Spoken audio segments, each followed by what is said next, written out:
कानपुर नाम के गांव में एक रघु नाम का हलवाई रहता था। वो बहुत ही मेहनत करता था।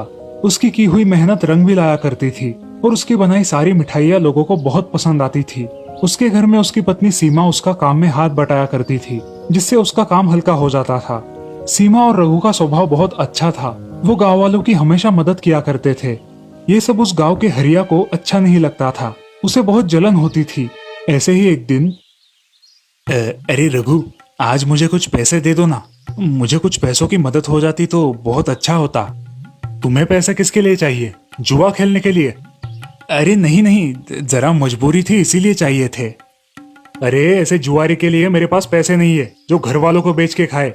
चलो मैं चलता हूँ। ये सब सुन के हरिया बहुत ही आग बबूला हो जाता है। ये रघु खुद को बहुत अक्लमंद समझता है। इसकी अकल तो मैं ठिकाने लाऊंगा। सबका मसीहा बना फिरता है और मैंने पैसे मांगे तो देता नहीं। अब देख तू मेरा कमाल। हरिया रघु पर नजर रखने लगा। एक दिन रघु बैंक से पैसे निकालने गया था। हरिया चेहरे पर मास्क लगाकर अपनी गाड़ी पर बैठा उसका इंतजार करने लगा। जैसे ही रघु बैंक से बाहर आया, हरिया ने उसके हाथ से पैसों का बैग खींच लिया और उसे धक्का देकर वहां से रफा दफा हो गया। अरे पकड़ो पकड़ो, चोर मेरा बैग लेकर भाग रहा है, पकड़ो कोई उसे। अब सारे गांव वाले उस चोर के पीछे भागते हैं, मगर वो भाग जाता है और इधर रघु जमीन पर गिर जाता है। गांव वाले उसे उठाते हैं और उसे पानी देते हैं। अरे मेरा पैसों का भरा बैग लूट कर ले गया। अब रघु दुखी मन से अपने घर चला जाता है और अपनी पत्नी से सारी घटना बयां करता है। अब हम क्या करें? हमें कुछ ना कुछ तो करना ही होगा। हम चुप नहीं बैठ सकते। चलो आज ही पुलिस स्टेशन में जाकर रिपोर्ट दर्ज करवा के आते हैं। मैं भी आपके साथ आती हूँ, क्या पता कुछ हो जाए तो। ठीक है चलो। अब हरिया घर जाकर अपने कपड़े बदलकर उस बैग में देखता है। उस बैग में ढेर सारा पैसा होता है। वो पैसों की बैग अलमारी में छुपा कर रख देता है। अजी, इस बैग में क्या है? आपने बताया भी नहीं और अलमारी में रख दिया। अरे बाद में बताऊंगा। हमारे गांव में रघु हलवाई को किसी चोर ने लूट लिया। अब वो रघु पुलिस स्टेशन जाने वाला है। ऐसी सजा होनी चाहिए कि वो चोर भी अगली बार चोरी करने से डरे। चुप बैठ, जा अपना काम कर, निकल यहाँ से। अब हरिया गहरी सोच में डूब जाता है। क्या करूं? अगर ये रघु पुलिस के पास गया और उन्होंने मुझे पकड़ लिया तो मेरा भांडा फोड़ हो जाएगा। अब मैं क्या करूं? इस रघु का कुछ तो ठिकाना लगाना ही पड़ेगा।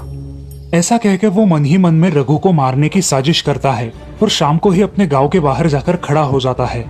जब रघु और उसकी पत्नी पुलिस स्टेशन जा रहे होते हैं, हरिया चेहरे पे कपड़ा बांधे हुए आता है और रघु और उसकी पत्नी सीमा को मार डालता है और चुपचाप वहाँ से निकल जाता है। यहाँ रघु और सीमा भूत बन जाते हैं। अरे क्या हुआ है आपको? आप ऐसे नीचे गिरे हो? अरे तुम भी तो जमीन पर पड़ी हुई हो और हम दोनों को इतनी बेरहमी से किसने मारा होगा? मगर सोचने की बात है, हमने किसी का क्या बिगाड़ा था? हमें क्यों मार डाला? अब सारे गांव वाले उन दोनों की लाशों का अंतिम संस्कार करते हैं। इधर हरिया झूठे कागजात बनाकर रघु का घर और दुकान हड़प लेता है। अरे ये दुकान रघु की है, तुम्हारी नहीं, समझे? चलो भागो यहाँ से। सुन लो गांव वालों, ये सब रघु कल मुझे बेचने आया था और मैंने इसे और इसके घर को भी खरीद लिया है। तुम्हारे पास इतने पैसे कहाँ से आए? अरे चाचा, लोन निकाला है इसलिए ले पाया। हरिया की बात पर विश्वास रखकर गांव वाले वहां से चले जाते हैं। इधर रघु और सीमा भूत बनकर गांव में आते हैं। रघु देखता है कि उसकी मिठाई की दुकान पर अब हरिया खड़ा होकर मिठाई बेच रहा है। कितने की चाहिए मिठाई? 50 रुपए की दे दो। ये तो हरिया है, ये कैसे हमारी दुकान पर? और घर में भी उसके बीवी बच्चे। ये क्या हो रहा है? मुझे तो कुछ समझ नहीं आ रहा।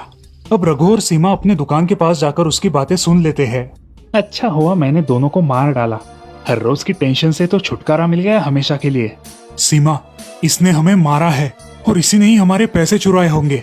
इस हरिया को नहीं छोड़ूंगी मैं अब। देखो कैसे मजा चखाती हूँ। पैसों के लिए मारा ना, अब पैसों से ही मरेगा। मेरा सब हड़प कर नाक की तरह मेरी संपत्ति पे बैठा है। इसका कुछ करना ही होगा। ये सारी जायदाद गरीबों के नाम आए और जरूरतमंदों के काम आए तो हमें मुक्ति मिल जाए।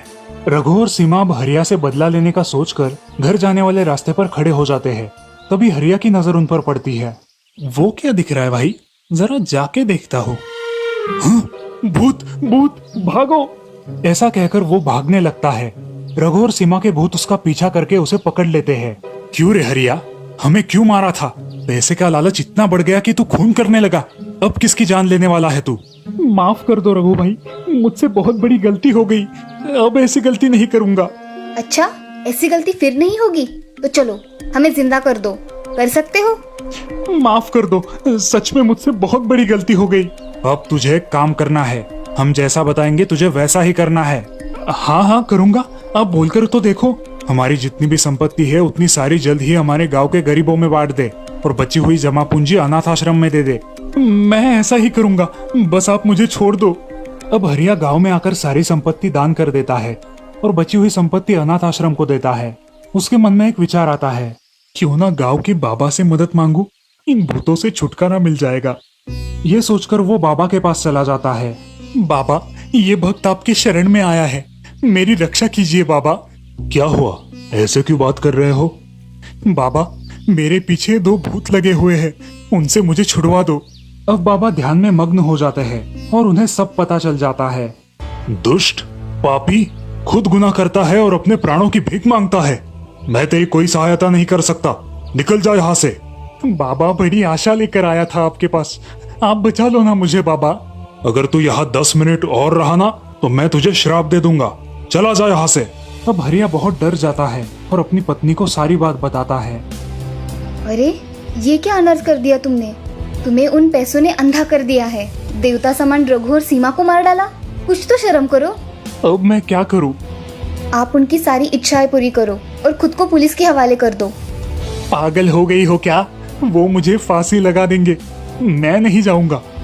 निर्मला बच्चों को लेकर अपने माँ के घर चली जाती है। अब हरिया को क्या करे समझ नहीं आता। अब वो रघु की सारी संपत्ति दान कर देता है और उनके पास चला जाता है। अरे रघु भाई, कहाँ हो आप? मार डालो मुझे, जैसे मैंने आपको मारा था वैसे ही आप भी मुझे मार डालो। जिस संपत्ति के लिए तूने हमें मारा वो तुझे छोड़ के चली गई, घर परिवार सब छूट गया। अब क्या करेगा? अब तो तुझे मार के भी फायदा नहीं, तू पहले से ही मरा हुआ है। तूने हमारी जान ली है, मगर आज कई लोगों की जिंदगी को सहारा देकर आया है, इसलिए अब हम तुझे नहीं मारेंगे। तुझे हमारा काम पूरा करना होगा जिंदगी भर। बोल, मंजूर है? हाँ करूंगा ना भाभी, आप जैसा बोलोगे वैसा ही करूंगा। आप चिंता मत करो, ये हरिया आपका हमेशा ऋणी रहेगा और सदा गरीबों की मदद करेगा।